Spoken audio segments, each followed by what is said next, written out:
This is my love story with Alcoholics Anonymous and my love story with a spiritual way of life. I mean, I was brought to my knees and I was broken open by my alcoholism. I think alcoholism is my spiritual path, and nothing else was going to humble me and open me up to start really being open about, like, how do I align with life and how do I meet life on life's terms? You know, AA is just so much more than fellowship. Obviously, there's depth and weight in the message of the 12 steps, which are so transformative in nature, which have to be experienced.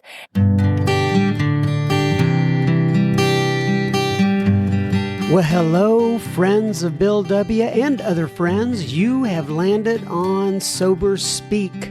My name is John M.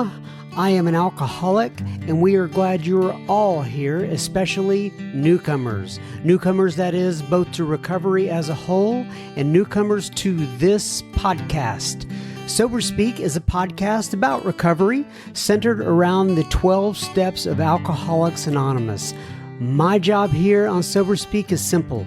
My job is to provide a platform to the amazing stories of recovery all around us. Consider Sober Speak, if you will, your meeting between meetings.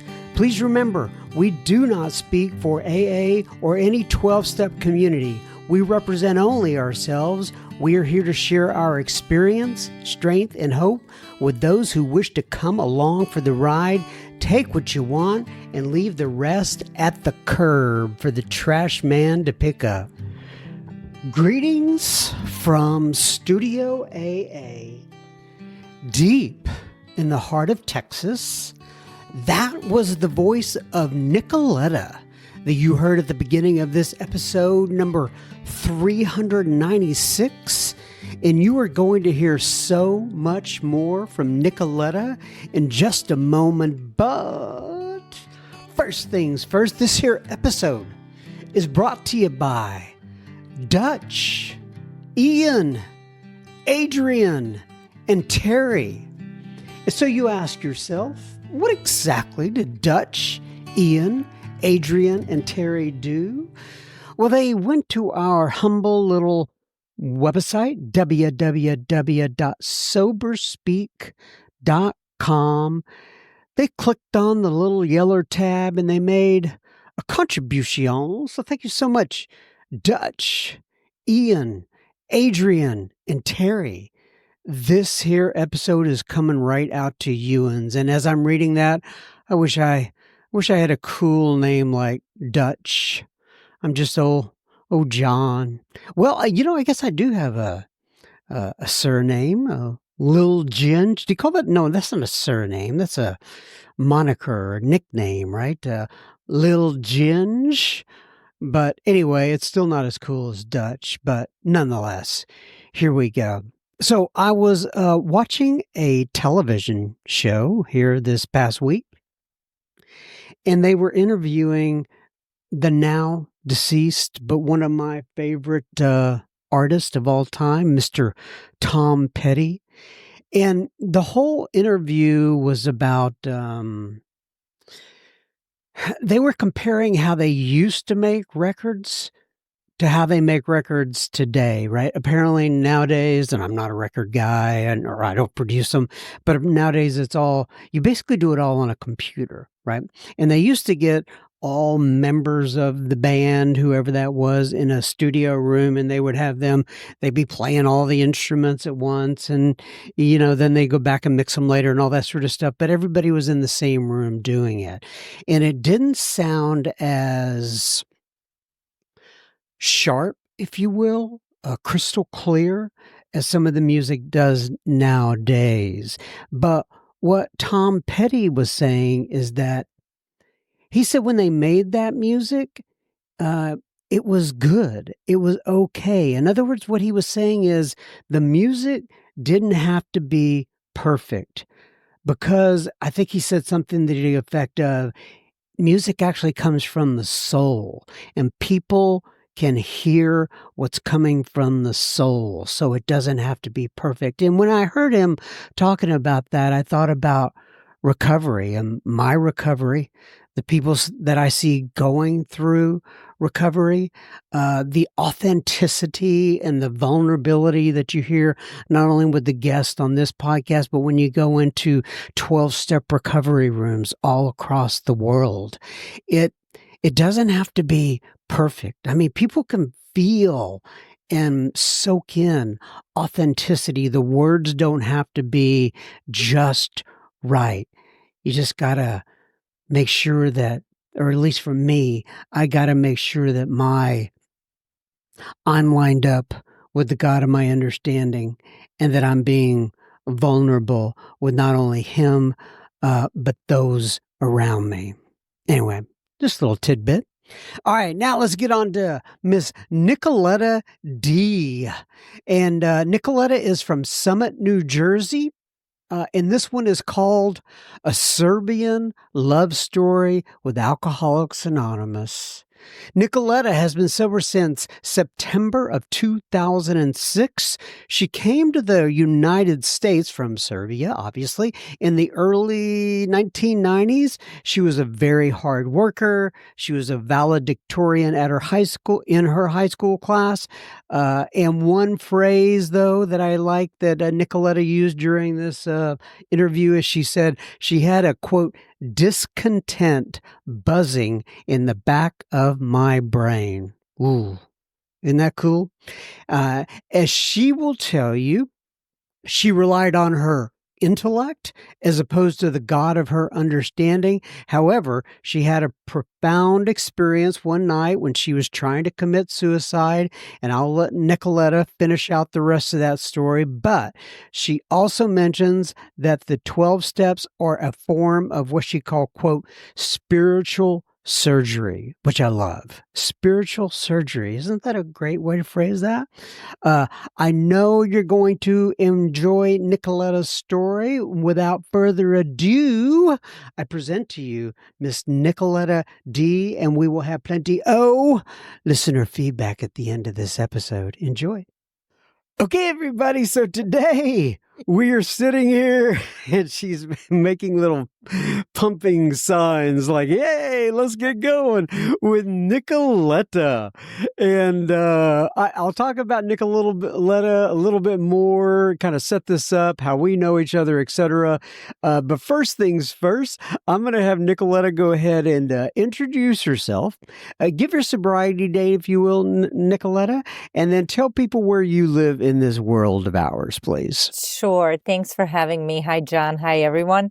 My name is Nikoleta. I am, my sobriety date is September 15 of 2006, and I'm currently residing in Summit, New Jersey. Summit, New Jersey, which kind of brings us to a place or a point of how we know each other. My good friend, Mr. Chris S., who's been on the podcast many times in the past, he recommended you. How do you and Chris know each other?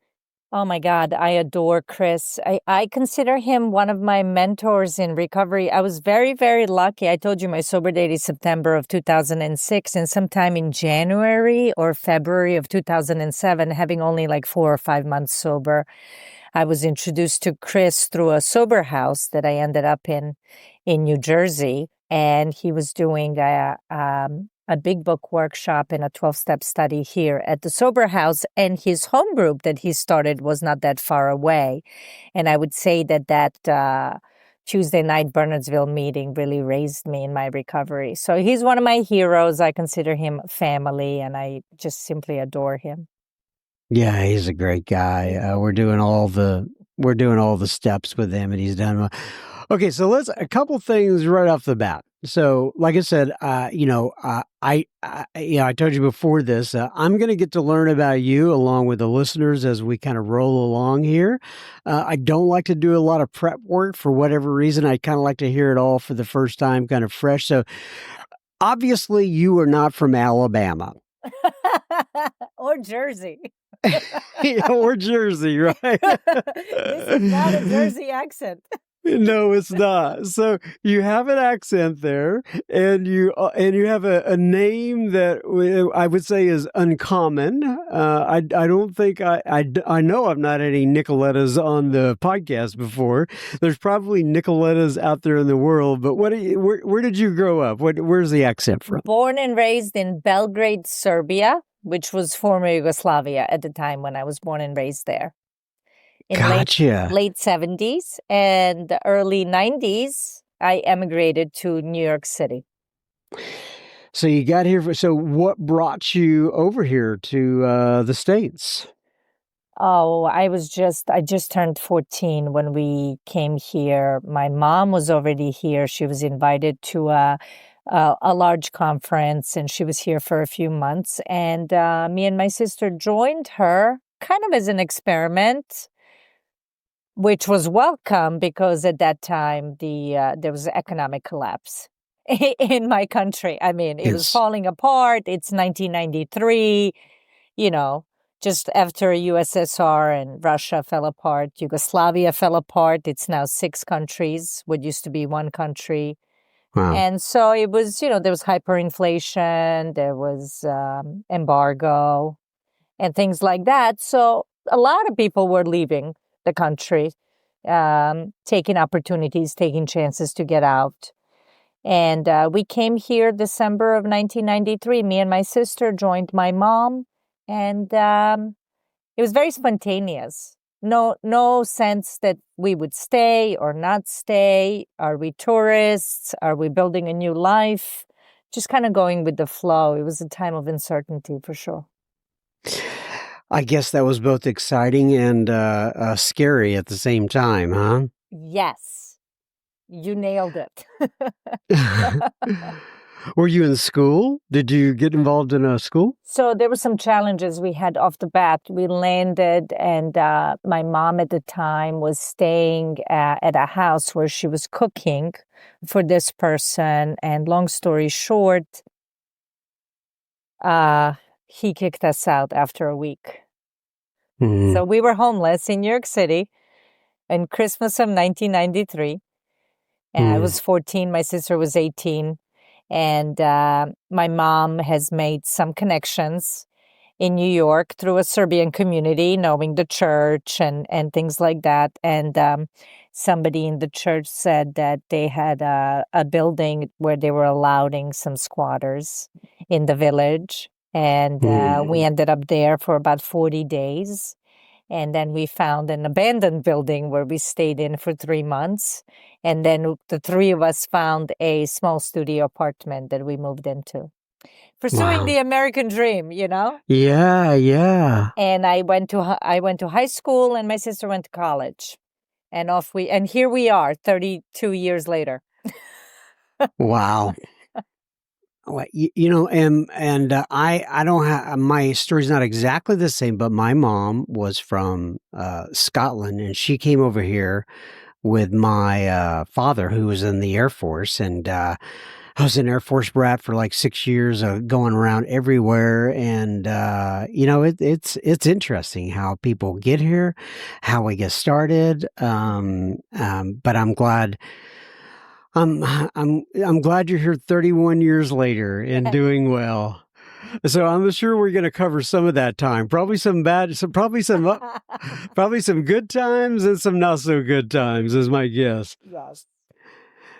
Okay, so you're in New York. By the way, okay, so and maybe this is going to come up eventually, but you did mention your father. Where's your father in this mix? Parents divorced when I was a kid, and he stayed in Belgrade with his new wife. They were divorced. My parents divorced twice. My sister's from the first marriage, and I'm from the second. Oh, really? So, just to insert that, because that's as fun as my name is. Right. I'm sharing all the gems with you. Yeah, they were love. They had a love from an early age, and they had my sister, and my dad's alcoholism caught up to the marriage. Mhm. And, there was divorce, and then there was some dry time, as my mom would say. Back in the day, when my dad tried to get sober, there was actually no fellowships in Serbia. There was no Mhm. place for him to like really experience that camaraderie or, speak the language of powerlessness and have that sense of understanding and ability to relate. And, he was dry for a couple of years. They married again and had me. Maybe I was going to save the marriage. Marriage. you know, Yeah. a lot of us fall prey to that, in terms of like that's something on the outside is going to resolve this thing that we suffer from on the inside. And it didn't work out. My dad picked up again, and I'm sure there were other things, but what's been talked about in the family was my dad's alcoholism and gambling. And they divorced when I was maybe five or six, Mhm. and went on to live separate lives. Was very connected to my father, but when we came, it was so difficult and challenging in Serbia and in Belgrade, even for middle class families that had the means. That I think getting out of there was welcomed, and he wanted the best for his kids. So he's like, go have the opportunity and see what it's like. Oh, nice. Yeah. Um, Just and so this question came to my mind. I'm just going to ask you: do you know, like, different countries are different where divorce is concerned? In other words, sometimes it's easy, you can kind of go through that. Sometimes it's really rough because they make it a little tougher. Do you know how difficult it was or wasn't to get divorced? I think the bottom line is divorce is always difficult. I don't have personal experience with divorces. I've never been married or divorced. But from what I hear, even in the 80s, sure, there's fear of a mother on her own with two children. Um, you know, um, but Belgrade is the capital city, was the capital city of Yugoslavia. It's smack in the middle of Europe, and any major city in Europe is an hour flight from there. I mean, it's not like a little village in Yeah. like it's okay. I mean, I didn't there were not it wasn't like in elementary school there weren't other children in with divorced families, but it definitely wasn't a majority, nor was it like a Yep. good sign. Yeah, I understood. Yeah, like a little mark. And I went through that myself. My parents were divorced when I was like 5 or 6. I went through the exact Same. same thing. So I completely get it. Okay. So let's start talking about your story. So you're obviously you're growing up in Serbia.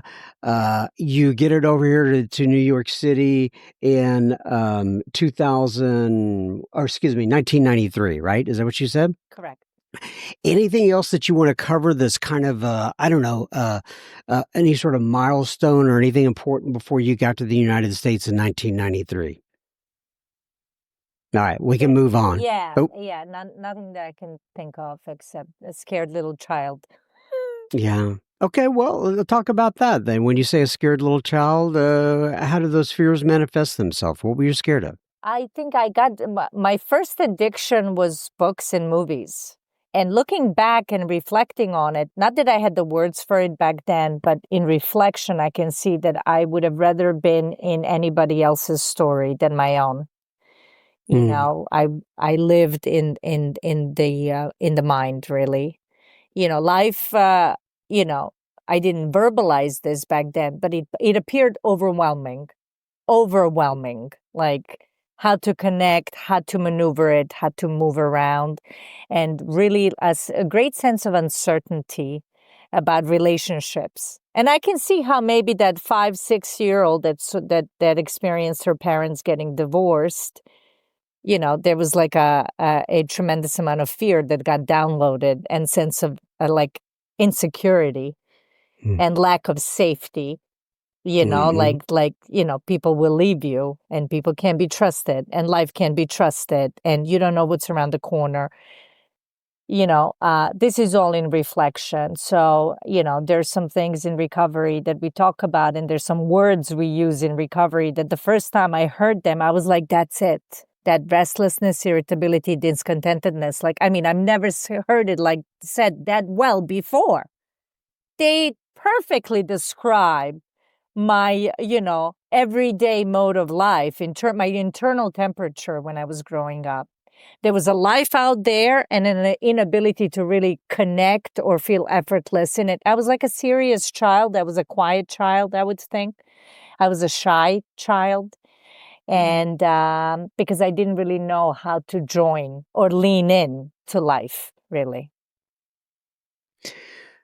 So you take that kind of an insecurity. I'm assuming you're still feeling that way when you get over here to the United States. And now it's even more accentuated because you have all these situations that you're trying to navigate that a 14-year-old shouldn't have to navigate. Yeah, and that's the thing. We were homeless after a week or two, squatting in abandoned buildings and with strangers, and immediately went to work, labor jobs, 3, 4 at a pop while going to school.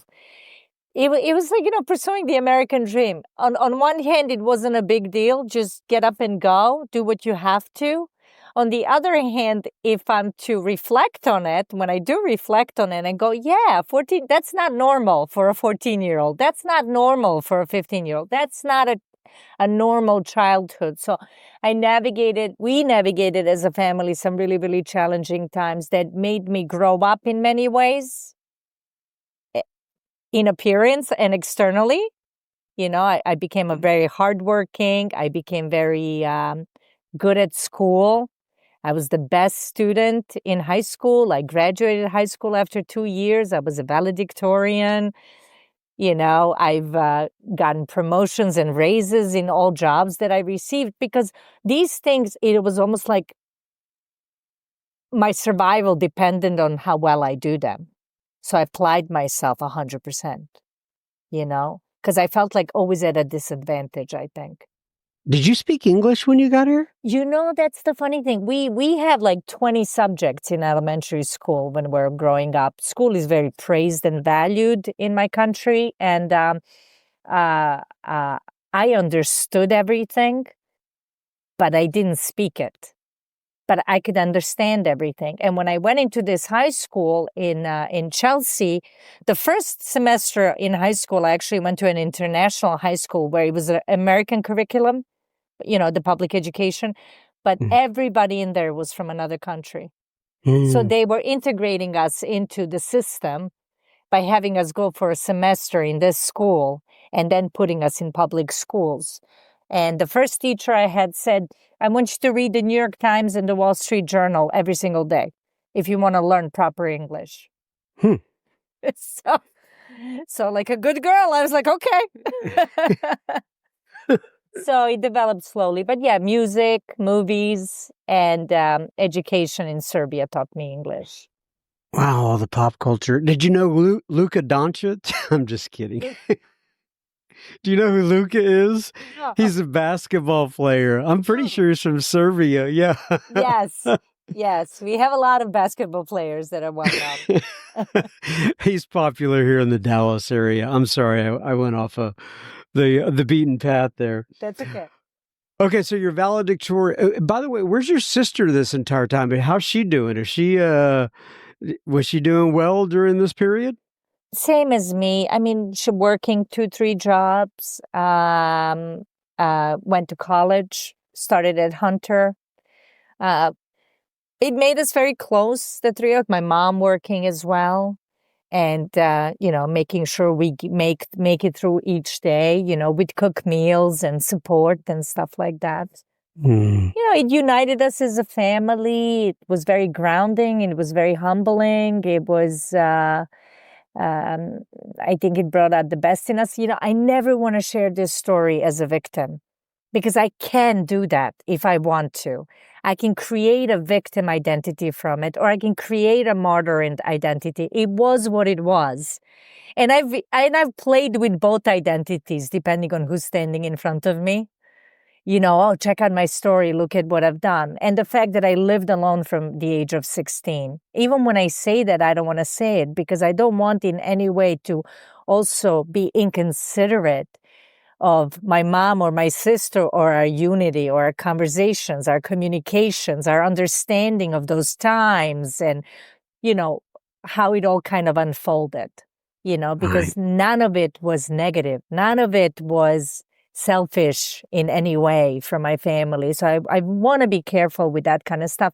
But the truth is, my mom fell in love and he moved to Chicago, and my mom's dedicated her whole life to her daughters, and me and my sister were like, go have a life, go, and we're going to be okay.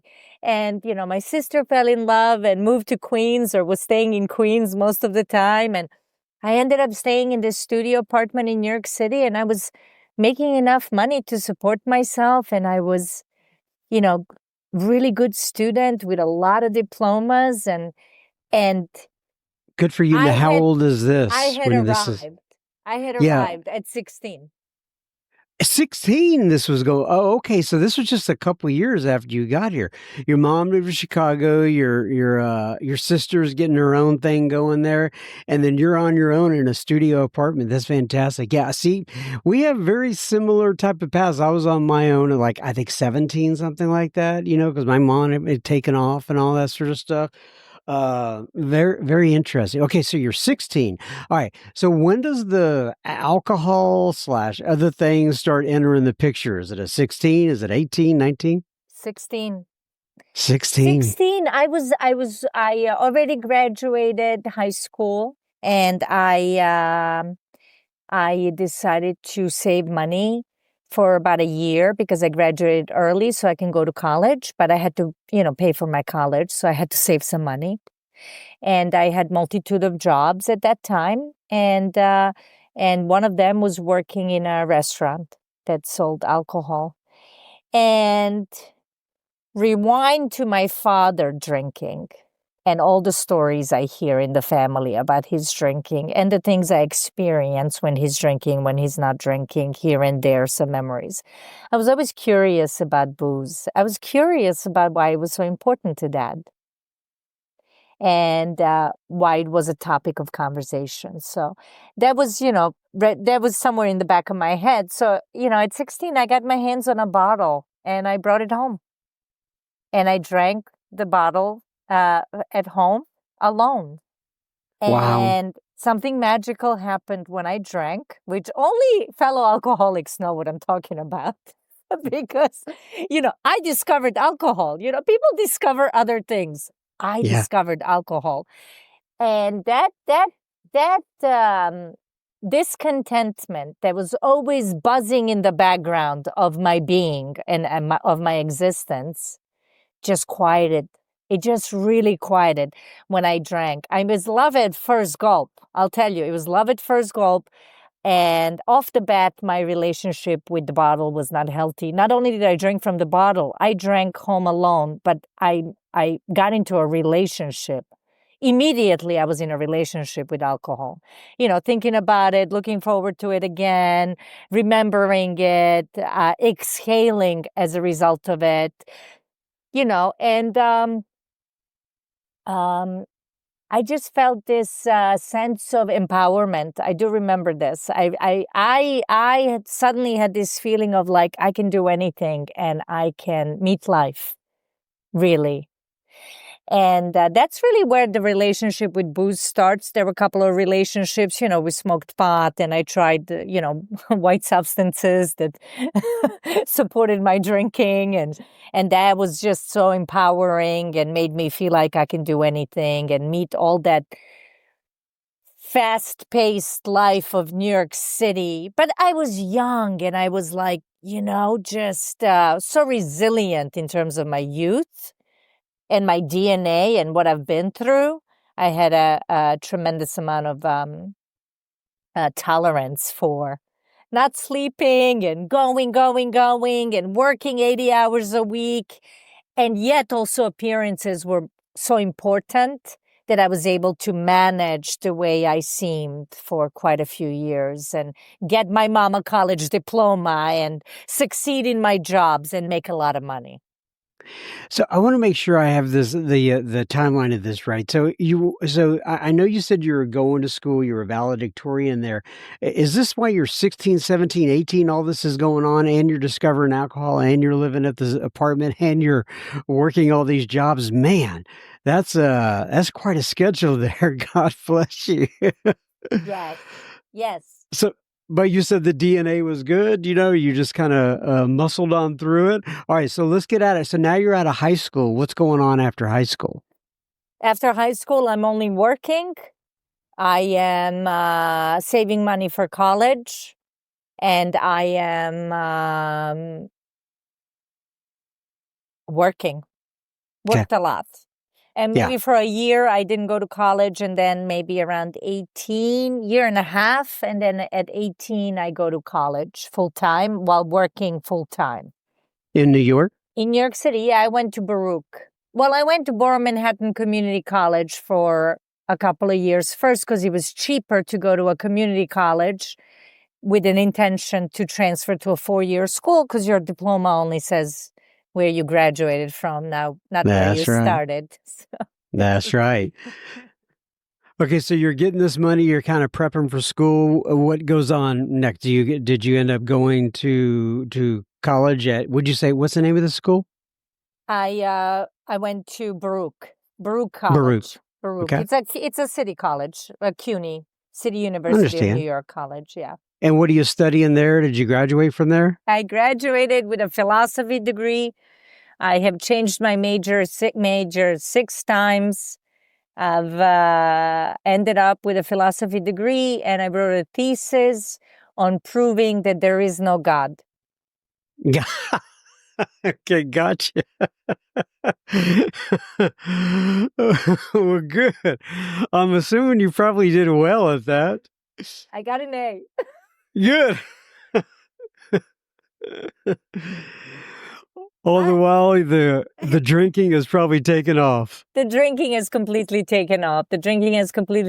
I have high tolerance for drinking. I'm confused by my inability to stop drinking, even when others are stopping around me, and my thirst for it whenever I do drink. I'm confused by that, but... All right. Any other milestones before you get into your first meeting? In other words, what was going on during those years? You obviously never been married. You said that earlier. Never been married, no children. My milestones were getting through, really, we're talking about a decade. And in that decade, I came with nothing, from another country to a major city, and succeeded in education and in financially speaking. That's great. So on the outside, I succeeded. On the inside, I was dying. Right. And talk about that. So there's loneliness there, I'm assuming. What when you say you were dying inside, describe that a little bit more. There is really not an understanding of who I am and what I am and what life is about. There's a lack of meaning and purpose and clarity. There is a great amount of reliance on the mind, on the intellect, on reason. There's no really connection to the heart or to the depth of my being. There's no ability to really sit quietly with myself. The TV's on, the radio's on, the parties are going on, school, go to one job, go to another job, make money, achieve things, look good. There's a lot of collecting externally, and yet not really feeling fulfilled. The outside and the outsiders tell me that I have so much potential, and I have an incredible story, and I'm a hard worker, and I am smart, and all of that. But internally, I really don't feel aligned with life. I don't feel inspired. I don't feel... I'm not getting through life. I'm not walking through life feeling light. And, alcohol is solving that for me, right? It's buying me days and times. It's getting me through these achievements. Alcohol pauses me. Alcohol stops the wheels of my mind, right? The mental anxiety that's always kind of present and in the background, the shoe's about to drop, like, life is not safe. This feeling of life is not safe. Alcohol really coded that for me, and it coded that for me for quite a few years until it caught up to me. And I was unable to manage the consequences of my drinking. So now we're getting closer to 2006, which is your sobriety date, right? So what is it that brings you into Alcoholics Anonymous? What was the, I guess, shoe that, not shoe that dropped, the straw that broke the camel's back? Yeah. The last 2-3 years, I'm drinking daily. My sister notices and tries to intervene in various conversations. Mom comes back to New York and is living in Queens, and I get drunk in front of them at a church. A boyfriend leaves because I'm always drinking a lot or drunk, or can show up for certain things. Um, the school warns me because I had alcohol in my cup at school while taking a test. Eventually, I am unable to get to work on time, and I'm like the best worker. I always get promotions and raises, and I'm a very hard worker. I'm a very good worker. It's always been the case. And I'm unable to kind of come on time and pretend anymore and show up. And the two lives that I was living, the alcoholic life started taking the front seat, and so in the last couple of years, really, I get some warning letters from work. And there's already been some consequences here and there, but I don't really take them seriously because I think I can manage this. I can figure it out, And in April of 2006, finally, I received a warning letter from my job that I can't be sending messengers out to buy me booze during They frowned lunch. upon that. They frowned upon kind of my yeah. And because I'm not understanding this, the craving. I'm not understanding. I have the experience that every time I drink, I want to drink more, I get thirsty, but I'm not really understanding why I want to drink. If I go out during work for a happy hour, why an hour later I need more? I'm not understanding this. And so, just the consequences started piling up. I wasn't taking care of myself. And I lost this job. I actually quit that job after the warning letter because I think I'm so self-absorbed and selfish and self-centered, and I think I'm God. So I'm like, I can do better than this. I don't need you. I'm incredible.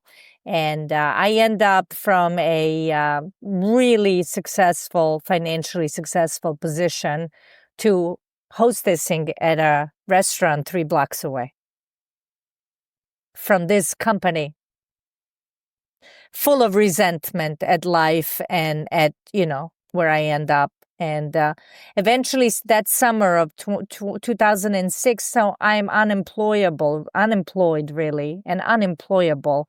Since April of 2006, that summer, I started having alcoholic seizures publicly. And that at the end of the summer, I can't really leave my apartment or the floor of my apartment. I'm nearing death. I'm 27.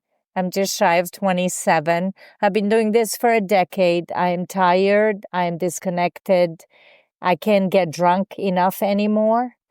And I don't know how not to drink, even though I tried to control my drinking in various ways up until that. I wasn't even sure. I'm just coming to that point of like, I tried some AA meetings, I tried therapy, I tried moving to California, all these things that we try to do to get away. Like if I can get away from this area, this neighborhood, this job, this, that I would be okay, not knowing that really this problem resides inside of me. It's not an external one, and that wherever I go, I'll take that like um, the that feeling of feeling disconnected wherever I go with me, and I'm never questioning my mind. I am never questioning my mind. The mind is just brilliant, right? It just comes up with tomorrow you're going to do this. And I'm like, yeah. And, that fails. And, next week you're going to go to therapy. And I'm like, yeah. And, that doesn't do anything. And, I go to an AA meeting. I'm drunk. I have whiskey in my Snapple bottle. I look at them. I judge them as a cult. It's so bizarre. They're talking about God. What are they doing? How are they going to teach me how to drink like a lady? And I run from there. Anything that my mind commented about that, I'm like, yeah, that's right. And it just... I didn't even know that I could question my mind. I didn't even know that my perception is diluted. I didn't even know that I couldn't see the true from the false. And so I exhaust all of these ways that I'm aware of. I actually fail successfully in managing my life and managing my drinking. And I end up on the floor of my apartment with a mission to end my life. That was the night before my sober date. The night before I was struck sober.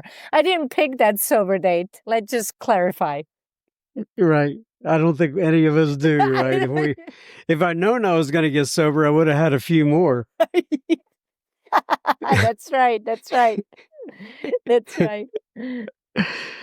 Okay, so you get into AA. What was the first meeting like? Did you get a sponsor? What went on after that? Okay, I get struck sober. I ask my sister for help. I actually end up in treatment, and I don't want to leave. And I end up in mountains of Pennsylvania for 4 months locked down. And they have like these meetings that come into treatment, and I'm not really understanding the language. I don't have a reference point for what they're talking about. It sounds extraordinary. And so when they started talking about the God of their understanding and you have this intellectual mind, was there a little bit of a conflict there? None. And I'll tell you why. Because there was a profound experience the night that I was going to commit suicide, which was the night before my sober date. A profound experience which completely changed the trajectory of my life and my being. All of the resistance, all of the fighting, all of the commentary, all of the narrative, all of it dropped. All of it dropped. I mean, my final solution to this way I felt and this way that I lived, that I had no power over changing, was to end my life. And something, it felt like time stopped. This was me under the influence of alcohol, by the way. And when I called my sister from a New York City payphone that night to get me out of there and help me, I was changed. The mental obsession was removed. This obsessive thinking about booze and needing to check out and numb was lifted. I wasn't aware of it that night. It was only like a few days later that I realized, but something happened that was so profound and that I can't put into words that carried me in treatment in a way where I would sit at these meetings and I wouldn't understand what they're talking about, but I was safer in those meetings than anything my mind would come up with. It was like there was no more attention to the mind. I don't know if that makes sense. I mean, oh yeah, no, that completely makes sense. Except if you're an alcoholic. Right. It makes sense to me because there was a lot of times I realized, I was going in there and I felt something, and then I'd look back later and I go, wow, the obsession to drink has been lifted. When did that happen? How did that happen? What went on here? And I couldn't explain it, but it happened. Yeah. So those were the meetings that came into. We went to meetings. I was in treatment for 30 days. I didn't want to leave. I asked them to put me in a halfway house for women. They did, and that halfway house went to a lot of meetings every night, and in that transit van, and Right. The druggy buggy. the druggy buggy. And I sat in these meetings, and I felt safe. I had no understanding for what they were talking about, but they weren't transmitting a message to me with words. They were transmitting a message to me with the way they were. And that was what just like, I felt safe. I felt hope. I didn't even know if it was hope or safe. I just knew that I had no fight about it.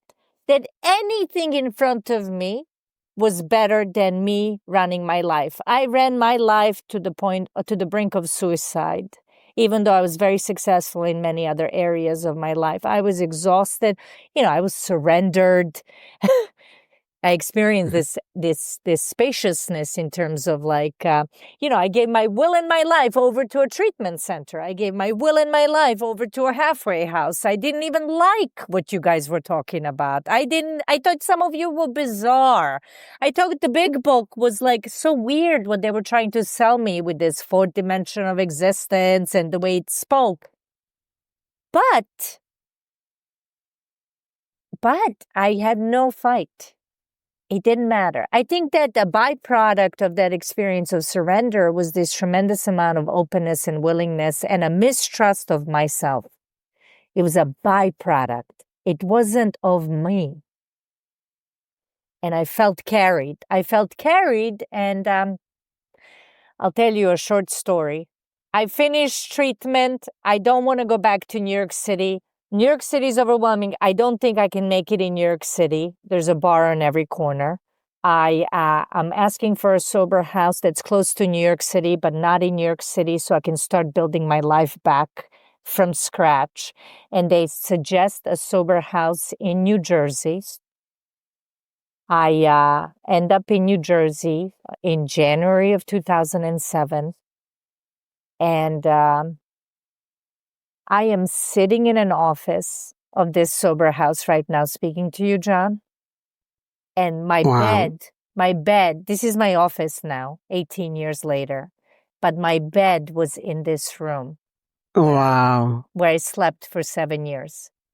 And I rang the doorbell of this sober house in some weird town in New Jersey that I didn't even know, except that it was 30 miles from New York City, where I was going to rebuild my life. And 2 days later, I met my sponsor, who's still my sponsor to this day.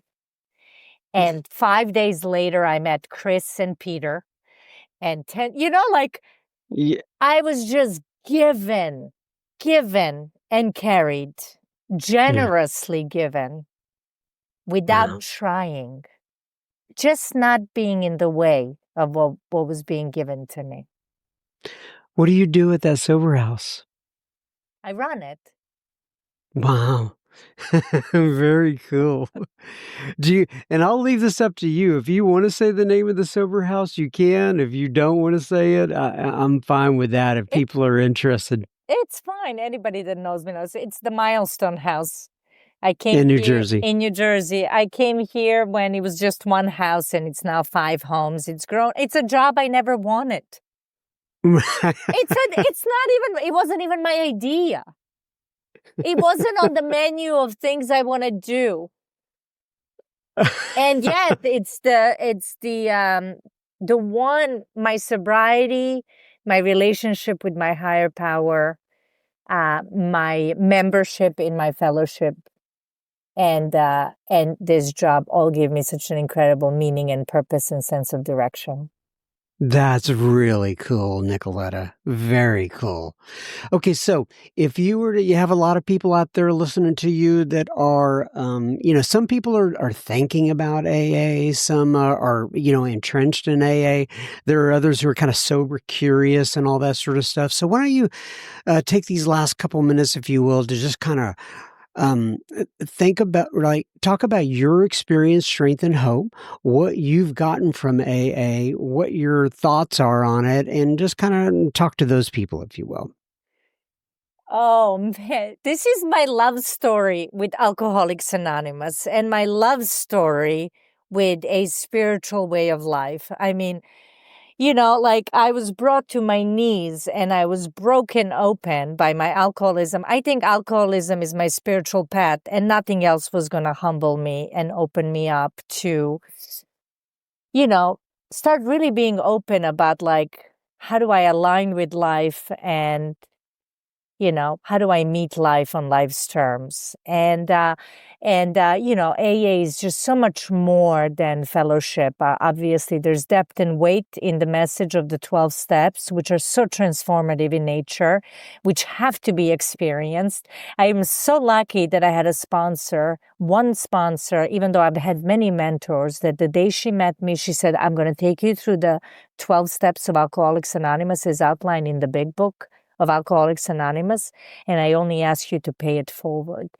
As I went through this spiritual surgery of the 12 steps, things started shifting inside of me, my perceptions, my ideas, my beliefs about myself, my life, how I relate to life, how I view things, how I feel about things. And also it's some kind of a portal opened up into that from the neck down, which I never had access to that I can remember since the moment I started thinking, which was at the age of 5.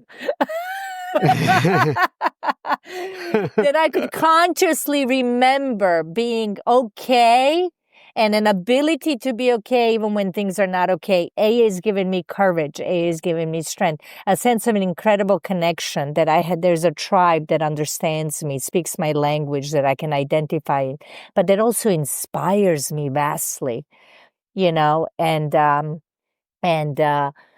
I feel understood, and I'm fed, and I have an opportunity to feed as a result of my experience with many, walking shoulder to shoulder with them. I mean, it is a sense of belonging. I think that we are by nature people that want connection and want a tribe and things that give purpose and meaning and value.